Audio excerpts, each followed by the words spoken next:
காலையில் எந்திரிச்சதுலேருந்தே மழை தாங்க, விட்டு விட்டு மழை தான். ஸோ பசங்களுக்கு எல்லாமே ரிமோட் லேர்னிங் கொடுத்துட்டாங்க, எங்களுக்கு எல்லாமே ஒர்க் ஃப்ரம் ஹோம் கொடுத்துட்டாங்க. பசங்க 2 பேருமே அவங்களோட கிளாஸை பிஸியாக கவனிச்சிட்டு இருக்க, நான் என்னோட ஒர்க்கை பார்க்க ஆரம்பிச்சிட்டேன். நார்மலான டேஸில் கூட நம்ம வீட்டில் உள்ள வேலையெல்லாம் சரியாக பார்த்துப்போம். ஆனால் ஒர்க் ஃப்ரம் ஹோம்னு ஒன்று கொடுப்பாங்க பாருங்களேன், அதில் தான் ஒரு வேலையும் நடக்காது, சமைக்கவே டைம் இருக்காது. எதுக்குடா ஒர்க் ஃப்ரம் ஹோமு, வேலைக்கே பேசாமல் போயிருக்கலாமேன்ட்டு தோணும்.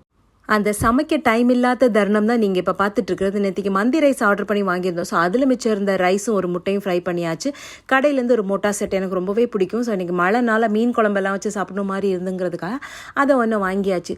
ஸோ இதெல்லாம் வாங்கி உட்காந்து சாப்பிடும்போது அந்த மழை காற்று எல்லாம் கேட்கவும் பார்க்கவும் அவ்வளோ நல்லா இருந்துச்சு. இதுவே வீட்டில் சமைச்சு சாப்பிட்டா இன்னும் நல்லா இருந்திருக்கும். மழையில் இளையராஜா பாட்டும் டீயும் நல்லா இருக்குல்ல. இந்த காம்பினேஷன் யாருக்கெல்லாம் பிடிக்கும்னு எனக்கு கமெண்ட் பண்ணுங்கள். பாய். பாடகன் சங்கதி நீ இதை கேட்பதால் நெஞ்சிலோ